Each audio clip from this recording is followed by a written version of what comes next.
All right, today we're going to break down a really core engineering idea, but we're not going to do it with complicated blueprints or a bunch of math. Nope. We're going to do it with something way, way tastier. A last-minute taco party. So, what do engineering and a taco party have in common? I know, it sounds like this setup to a weird joke, right? One's all about complex plans and calculations, the other's about tortillas and salsa.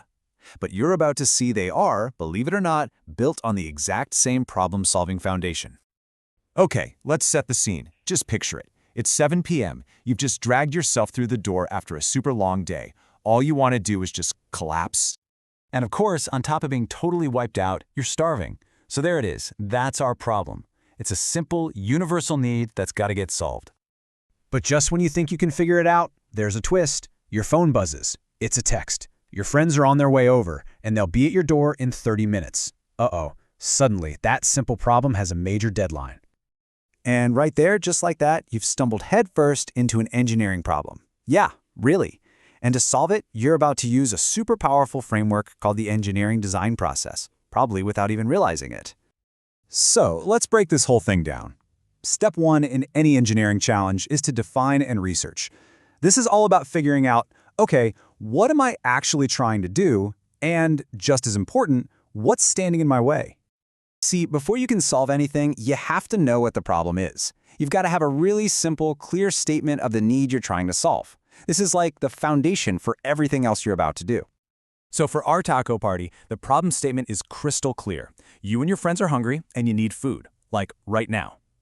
That one sentence, that's your guide. It's going to steer every single decision you make from here on out. Okay, now for the research part. This is where you got to get real about your limitations, your constraints. So you do a quick scan. What ingredients do I actually have?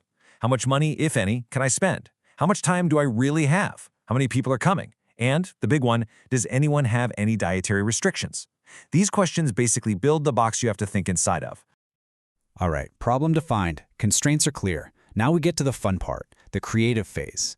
It's time to brainstorm some ideas and then throw together a quick first version, a prototype, to see if any of these ideas can actually work. And here's that brainstorming in action. You're weighing your options. Order food? Nah, way too slow, probably too expensive. That leaves making something at home. It's cheaper, and most importantly, it's faster. So the decision is made. So you've decided to make something, that very first attempt at whatever that something is. Well, that's what engineers call a prototype. It absolutely does not have to be perfect. Its only job is to be a testable first draft. And here it is, our first prototype, peanut butter and jelly on corn tortillas. Hey, it works with the gluten-free constraint, right? But let's be honest, it's a questionable idea. And you know what? That is totally okay. Prototypes are for learning what not to do. This brings us to the absolute heart and soul of the entire engineering process. It's called the test and iterate loop. This is the engine of innovation. It's where bad ideas get tossed out and good ideas get made great. So you, the first user, take a bite of the prototype. And the feedback is immediate and very clear. It's gross. But listen, this is not failure. This is data. Super valuable data. The most important thing is you now know for sure what doesn't work. So what do you do with that data? You iterate. To iterate just means you take what you learned from your test and you use it to make changes. You improve your idea, you refine it, and you try again. So you pivot. You go back to your research, you look at your ingredients again, and then you have that aha moment. Wait a minute, you've got everything you need to make tacos. The first prototype was a total flop, but that failure led you directly to a much, much better idea. And the iteration doesn't stop there. Your first real taco prototype, it's a little dry. So for the next version, you add guacamole. Nice. Okay, this one tastes pretty good, but you think, it could use some spice. You check your research again, no hot sauce. So you iterate one more time by outsourcing. You shoot a quick text, "Hey Sam, can you bring hot sauce?" Problem solved. That's engineering. So after all that defining and brainstorming and testing and iterating, you finally have it. You've got a finished product that you're ready to share. Welcome to the final step, the launch. Seriously, think of this as your product launch. Your friends, your end users, arrive right on time. You present the tacos, complete with the optional hot sauce feature. The user feedback? It's great. These are pretty good. Someone's even going to Instagram that. You even get requests to share the documentation, the recipe. Total success.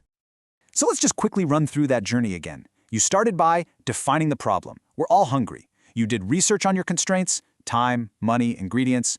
You brainstormed some options and built up, let's be honest, a terrible PB&J prototype. That led to the most important part. You started to test and iterate until you landed on tacos. And finally, you got to share the solution. See? That's the whole process. And that's really the big idea here. You didn't just make dinner. You followed this powerful, structured process to solve a tricky problem under a tight deadline. You literally engineered a taco party. You see, this process isn't just for building bridges or writing code. It's a toolkit for thinking that you can apply to almost anything. So the next time you're stuck on a challenge, big or small, just remember the taco party and ask yourself, what everyday problem am I going to engineer a solution for next?